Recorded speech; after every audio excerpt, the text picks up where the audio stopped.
সিরিজের তৃতীয় ও শেষ ওয়ানডেতে আজ মাঠে নামছে আফগানিস্তান ও বাংলাদেশ। সিরিজ নিশ্চিত করলেও শেষ ম্যাচের আগে দুঃসংবাদ শুনতে হয়েছে আফগানদের। এই ম্যাচ খেলা হচ্ছে না রহমত শাহর। সিরিজের দ্বিতীয় ওয়ানডেতে আফগানিস্তানের ব্যাটিং ইনিংসের সময় চোট পান রহমত শাহ। প্রথমে রিটায়ার হাত হন, পরবর্তীতে আবার ব্যাট করতে আসেন এই ব্যাটার। তবে চোটের কারণে এক বল খেলেই মাঠ ছাড়তে হয় তাকে। এই যাত্রার হুইল চেয়ারে করে মাঠ ছাড়তে হয় রহমত শাহকে।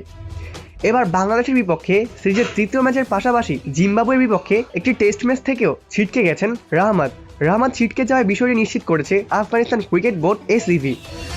আন্তর্জাতিক ক্রিকেট থেকে কয়েক সপ্তাহের জন্য বাইরে থাকতে হবে রহমত শাহকে। বাম কাপ মাসলের চোটে ছিটকে গেছেন রহমত শাহ। সুস্থ হতে কয়েক সপ্তাহ সময় লাগবে তার, ততদিন পুনর্বাসন প্রক্রিয়া চলবে এই ব্যাটারের। এসবি মেডিকেল টিম তার দ্রুত সুস্থতার জন্য সর্বোচ্চ চেষ্টা করে যাচ্ছে। আফগানিস্তান ক্রিকেট বোর্ড রহমত শাহের চোটের সার্বিক পর্যবেক্ষণ করবে এবং প্রয়োজনীয় তথ্যও জানাবে। রহমতের দ্রুত সুস্থতা কামনা করছে আফগানিস্তান ক্রিকেট বোর্ড এসিবি।